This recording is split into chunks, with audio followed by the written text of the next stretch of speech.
mengapresiasi penangkapan KST di Nduga, Papua.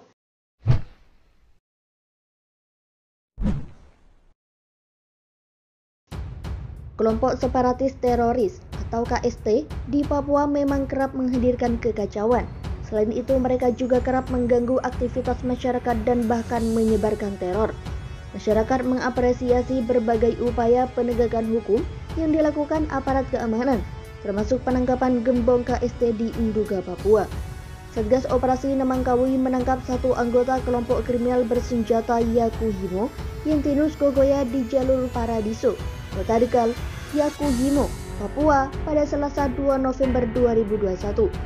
Yentinus merupakan anak buah dari pimpinan KST wilayah Nduga, Egyanus Kogoya, dan pimpinan KKP Yakuhimo, Tendius Dwi Jangge. Ahmad Mustafa Kamal selaku Humas Operasi di Polres Yakuhimo mengatakan, penangkapan tersebut berdasarkan laporan polisi di Polres Yakuhimo. Ahmad mengatakan penangkapan berawal ketika tim melakukan patroli di wilayah Dekai. Saat patroli, tim menerima laporan masyarakat bahwa salah satu anggota kelompok KST sedang berada di sekitar wilayah tersebut. Setelah mendapatkan laporan dari masyarakat, tim Satgas Nemangkawi langsung bergerak dan melakukan penyisiran di sekitar pemukiman. Saat melakukan penelusuran, Yentinus terlihat sedang berboncengan motor dan hendak membeli bensin. Kala itu tim langsung menangkap dan membawanya ke ruang reskrim Polres Yakuhimo untuk diperiksa. Ahmad mengatakan setelah diperiksa, Yentinus Kogoya yang merupakan anggota KST Nduga dan Yakuhimo dan telah berada di Kota Dekai, Kabupaten Yakuhimo, Papua selama 4 tahun dan bekerja di Sambang. Di KST, Yentinus berperan sebagai penerjemah, penghubung dan pemegang media sosial. Selain itu, Yentinus juga pernah terlibat dalam acara bakar batu di Kali Braza yang dihadiri oleh kelompok KST Yakuhimo pimpinan Tendius Dwi Jangge. Dalam penangkapan tersebut, Satgas Nemangkawi berhasil menyita barang bukti yaitu beberapa butir peluru dan beberapa kartu identitas. Pada Oktober 2021 lalu, kontak senjata terjadi antara aparat dengan KST di Kabupaten Intan Jaya, Papua.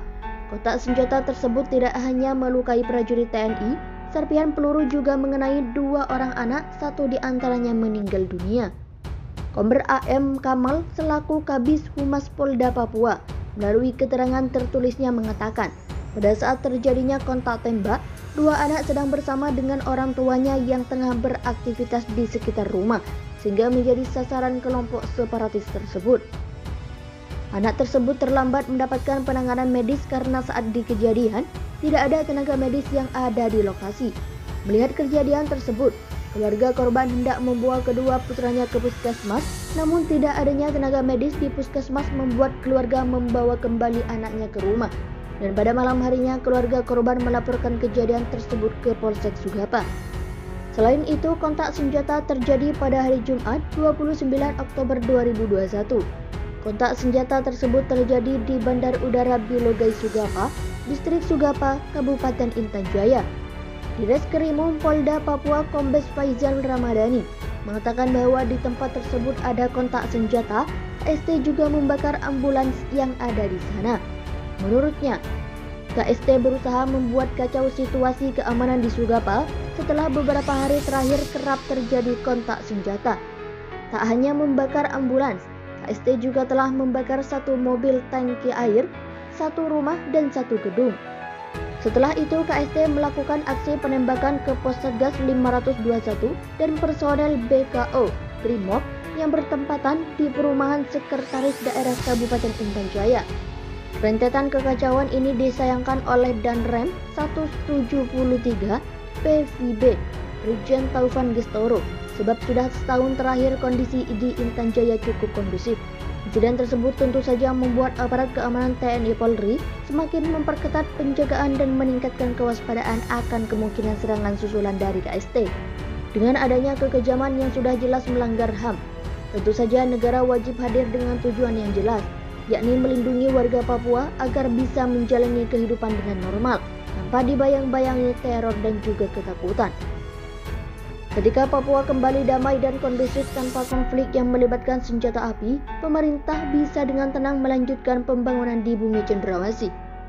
Memerangi dan membebaskan Papua dari beragam teror dan kejahatan manusia oleh KST merupakan wujud nyata bagi negara untuk melindungi hak dasar masyarakat Papua. Penangkapan anggota KST patut diapresiasi. Diharapkan pemerintah dapat terus memburu anggota KST yang kerap menebarkan teror dan mengganggu pembangunan di Papua.